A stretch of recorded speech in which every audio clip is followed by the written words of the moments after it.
how's it going, YouTube?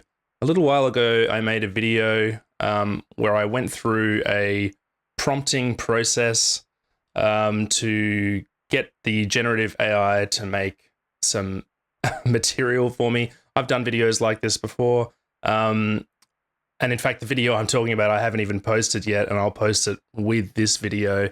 Separate posts, but at the same time. So you can watch that one and then you can watch this one. But the point is that I wanted to use my own guitar recordings as an input for the generative AI model to then create music based on that. And that alone is something that I've been doing for a little while, but I haven't been doing it with my own guitar content. I've been doing it with like synths and stuff like that. So I wanted to do it with guitar. And I have since made this track, which is pretty long, and it's kind of like 2 tracks in one. Actually, let's go over to Ableton and take a look at it. So here I am in Ableton. This is the track I was talking about. It is quite long. It's about just over 8 minutes. But as you can see down the bottom here, we've got this sort of section here, which I have put into a group called Part 2. And over here, we have like Part 1 effectively, and it's in another group called Part 1. And they're both sort of their own little guitar ideas.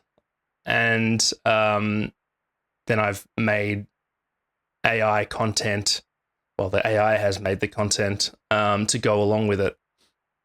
And then I've also recorded more guitar over the top to kind of like make it more interesting. And so I thought we would just take a look at it today. I'll just close that side panel and down here as well.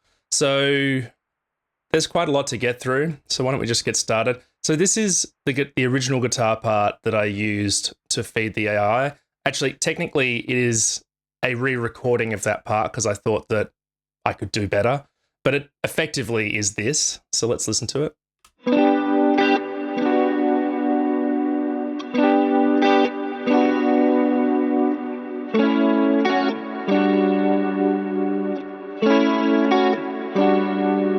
It's pretty simple. It's just 4 chords, really.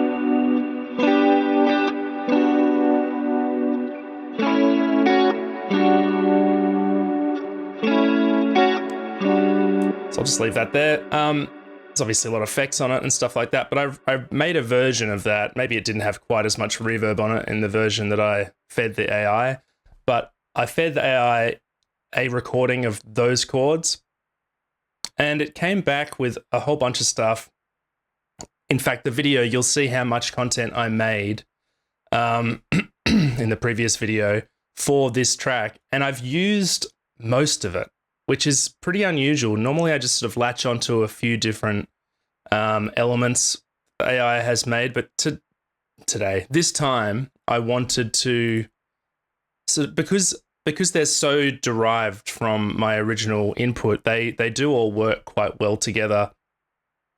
And they just kind of create this like fairly significantly, how should I word this? This large, spacious kind of ambient bed. And obviously what I've done to it, adding reverbs and all that sort of stuff, enhances that effect, but it already had this kind of ambience to it. So let's look at a few of those parts. This one is extremely derivative of the original recording. It almost just sounds like the original recording with just a few little embellishments, and the audio quality is worse than the original, but let's have a listen to it.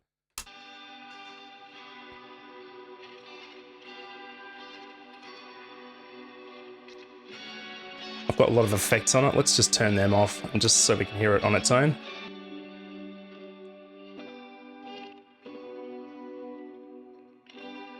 It's actually 2 generated AI pieces layered and hard panned, but they're very similar. Let's turn the effects back on.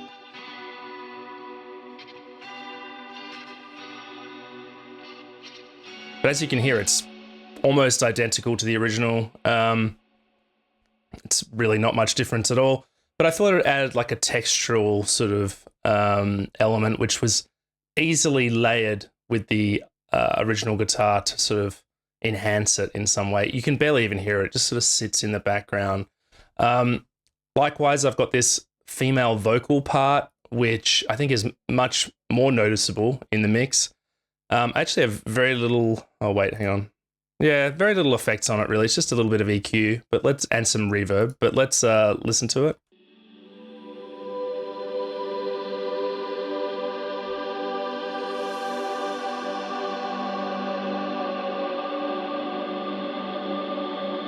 So again, it's two different parts, layered together, slightly panned. They both have a black hole. One of them has a black hole reverb, and the other one has Space Blender from Soundtoys. So that's very spacious, very ambient. I really love sounds like this, so it just made sense. Let's listen to it without the reverb. Let's go back to this one as well. Turn the black hole off.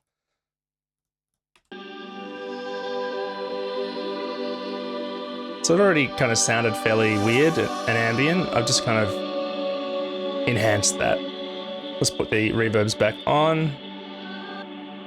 Great. So that's that part. After that part, we are going to listen to the whole track, just by the way. I just wanted to sort of go through these different pieces. We go into this next section here, which has some more AI parts. So we've got some more vocals here. Well, there's some vocal elements. You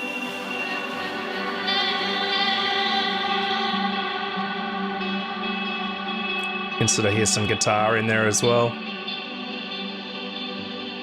Without the effects.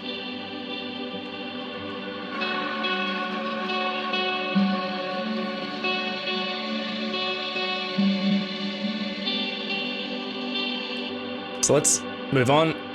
We've got this other vocal part here. Vocal and piano kind of vibes.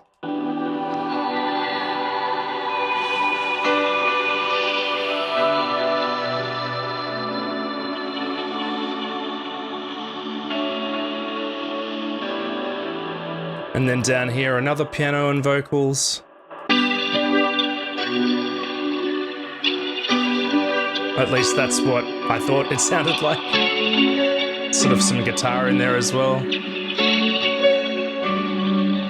But I think that some of these parts are quite interesting, you know? There's this one here as well. They are kind of lo-fi though.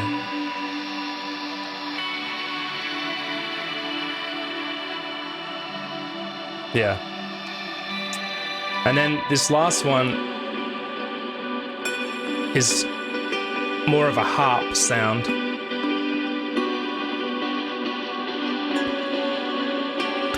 And with all of these, I did have to do some warping just to sort of get them into some kind of timing that I thought worked. They were pretty close, but yeah, oh, maybe this one doesn't have any adjustments, and neither does this one, but the others do. And so all of those elements together sound like this.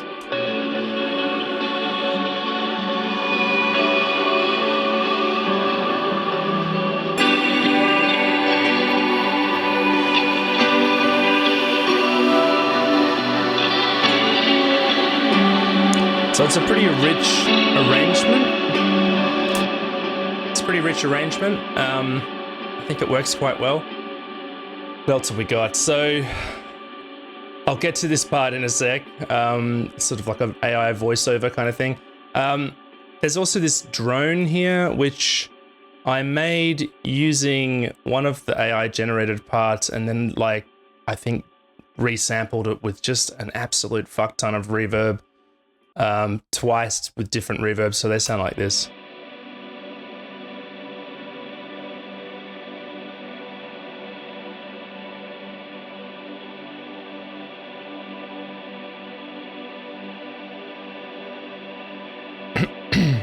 So that's God.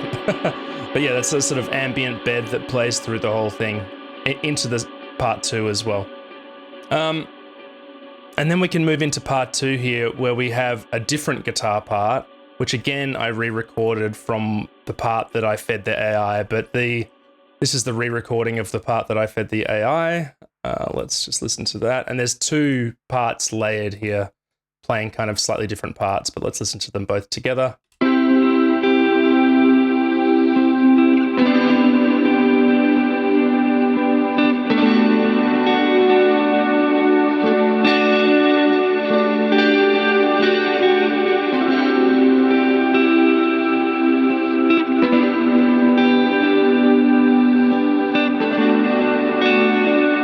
So some not finger picking, but some picking and some strumming.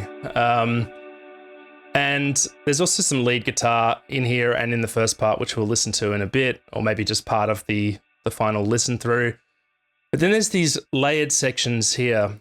Let's just listen to them all together.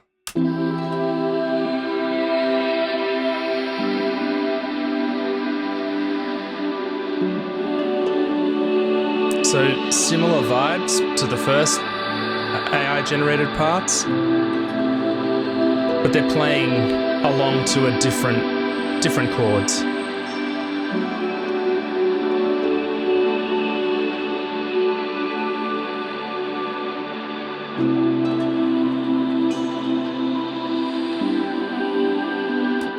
And there's 4 different parts here, all playing different sections, of course. Got like pedal steel kind of vibes, which sort of sounds like pedal steel, but also sort of doesn't.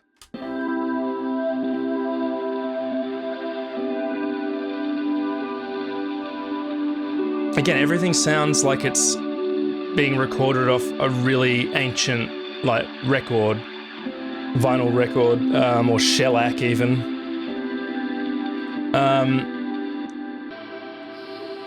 More sort of vocals.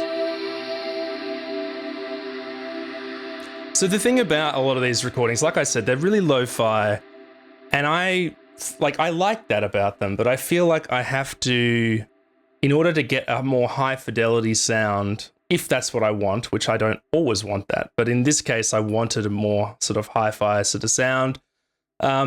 Things like reverbs, obviously saturation and compression, EQ, all of that stuff is really important too. Stereo width, all that sort of stuff. But more than anything, reverb really sort of just smooths everything out, especially for like a more ambient piece like this. Like there's no drums in this track at all, and it's an 8-minute piece, so it's quite ambient. But it isn't so ambient in that it is directionless. Like it does have kind of like a progression, and there are some very identifiable kind of parts, melodies, that kind of thing. But yeah, that's kind of those sections there. Then I've added some other parts. So I've got these synth pads here. These aren't AI generated.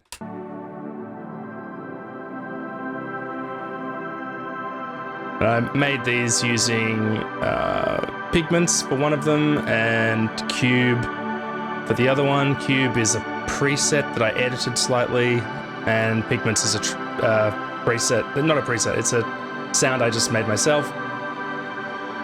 Down the bottom here we have a bass synth, which is a combination of a VCV bass, which sounds like this,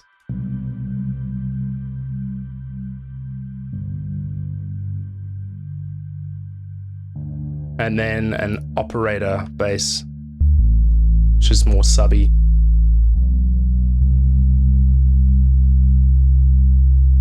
And they're playing slightly different parts. I think they're the same, actually. Yeah, they're the same. Never mind. But yeah, that's kind of part 2. Part 1 also has a bass that I added to it, which we can hear here. Let's have a listen to that one as well. It's a bit different. It's more of a Reese bass, but it also has an operator sub on it as well.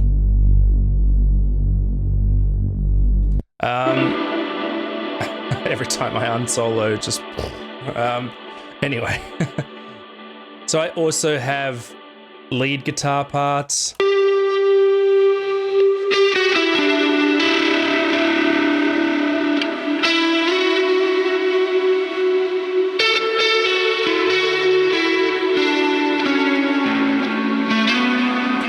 I also have reverse guitar, like reverse delay, reverse reverb sort of sounds, which is sort of this kind of style.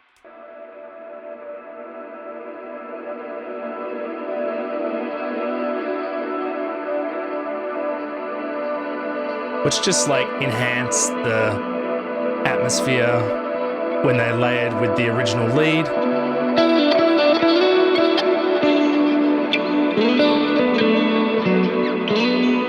Right, so I feel like it's time to listen to the track. There is this little AI generated voice here, which I obviously told it what to say. I was having a conversation with my sister the other day, and we were talking about grief, specifically about our father who died 10 years ago. And she just said something which I thought resonated with me a lot. And I sort of paraphrased it slightly, just changed a word or two, and got the AI to say this in this voice, partly because it was like one of 4 voices to choose from. Grief is a funny thing. It creeps up without you noticing. And then you just get on with things. So obviously there's a lot of effects on that, but ultimately that is pretty much what the voice sounded like. I can turn the effects off and we can have a listen to what it sounds like without them. Let's just do that. Grief is a funny thing. You can hear the artifacts a little bit more. It creeps up without you noticing. Sort of like a metallic, and then synthesized, you just get on with things. Ringing kind of in the background. Telltale signs of AI, especially AI voice generated stuff. It's still very impressive though, I will say. It does sound great. And when you add all of those effects, I don't think it's noticeable as being AI. Grief. Especially when because I've got these 2 layered and they sort of combine. Grief is a funny thing. Especially the graveliness. Creeps up without you noticing. I don't know. I think it's pretty convincing with all of those effects. But anyway, none of this has any context at the moment because we haven't heard the whole track. So I'm just going to sit here and play the whole track, and we'll talk a little bit more about it afterwards, perhaps. But that's basically it. I just wanted to do a run through, as I usually do. I like to, with this video series, I like to do, I do some prompting, talk about the prompting as I do it, make a track in my own time because it doesn't really work out that well when I try to do it on video. I have done that before. And then come back to the track once it's kind of complete, talk about how I made it and which parts are AI generated and where those parts come from, how they were generated, all that sort of stuff. So sort of like linking the process from prompting or writing and prompting, because obviously I wrote these guitar parts, then fed them into the AI. And then going through to the production phase and the sort of finished product. And I think this track is finished. I always say that, sometimes they aren't, but I'm pretty sure this one's finished. So let's just listen to it, hey? Let's just go to the very start. Yep, there we go. And let's go. Hang on. I have things soloed. Let's try that again.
Yeah, so that's the track. Just sort of slow fade out there. Might still toy with it a little bit. There's a few things listening back there that I'm like, oh, maybe that could be fixed a little bit, but I'm probably nitpicking. Anyway, I hope you enjoyed it if you're listening at home. But yeah, that's kind of what I did with those AI parts, how I got there with my guitar parts. Yeah, it's just kind of an interesting process. I think one of my takeaways from this particular track and this particular process of making this track, and I feel like I've definitely arrived at this thought process before, but it's basically that using AI to make music is not a shortcut. If anything, it's taking the long way around. It's a real pain in the ass, frankly. I'd prefer to just be doing it on my own. Obviously, I don't know if that's obvious. I'd prefer to be doing it on my own, but obviously I have chosen to do it this way for my PhD as sort of like an academic exercise, research project. And I'm not saying that I'm not enjoying the process or finding it intriguing, or I have a lot to say about it, of course, and it's an interesting journey, but it is a pain in the ass. Anybody who tells you that they're using AI and it's like really helping them be more efficient and stuff, I think that either they're one of two, right? Either they are people who have really figured it out and are actually kind of like figured out all of its idiosyncrasies and are using it efficiently because they've found a particular way of working with it that works for them, and that's valid. But I think other people, they're just early on in their discovery of it, and they think that it's making life or their work or whatever more efficient until they realize a bit later that, you know, it's not always very accurate. It's not always very, the information or the results it gives you is not always of the highest quality. You usually have to work with the results significantly, whether this is text, images, video, music, it doesn't really matter. You kind of have to, once you have the material, you kind of have to work with it to sort of shape it more into what you want. I guess I shouldn't comment on things like video because I'm not 100% sure, but I'm fairly certain with image generation and with video, a lot of the time they're using reference imagery, which the AI can then like work from to create better results and just stuff like that. But the point is that the process of using it is actually like really drawn out. And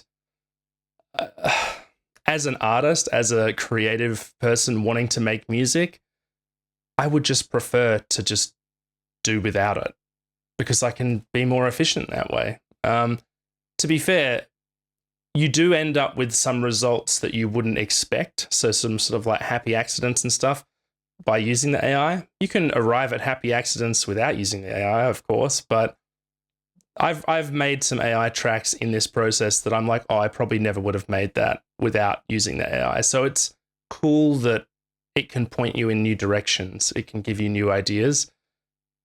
But, and it is a big but, it does kind of feel like a waste of time sometimes, because you just spend like probably, in some instances, it feels like I spend twice as long just making things work how I want them to. And the prompting process itself takes ages. The video I did to get these results, which, you know, will be posted directly before this one,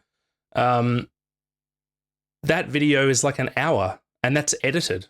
That's an edited hour. It's probably like an hour and a half of me sitting there just prompting, deciding, oh, that one's shit, that one's good. You know, that's a lot. Like an hour and a half is a lot of time in this process, I think.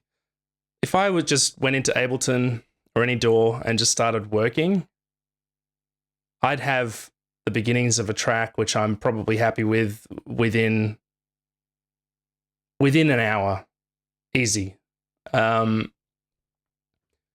it's not a finished track or anything, but the point is that I just skipped an entire administerial process of prompting, because that's what it feels like. It feels like I'm just sort of, I don't know, replying to emails or something. So it's not particularly fun. And I guess I just wanted to address that because I think that there is a lot of misinformation out there about people who think that this is like cheating or something. Look, if it is cheating, if you believe that, I'll tell you, mate, it's a pain in the ass. I would prefer to not be cheating. So I just thought it was worth mentioning that. I don't want to sound like a total, too sour on it, just because, like I said, it has given me some quite interesting results over my time using it. I just think it's worth pointing out that it is not a sort of quick fix. It's not a shortcut. It's the long way round. But it is interesting technology, and that's why I'm playing around with it. Anyway, that's going to do it for this video. Please watch the one before this, which will be posted pretty much at the same time as this, I think. I just haven't had the chance to post it, even though I filmed it about a week ago. But yeah, check out that video, then check out this one. I guess if you're following my instructions here, then you've already watched this one. But yeah, check out my other videos. And I'll be back soon with more of this AI nonsense. So yeah, see you next time.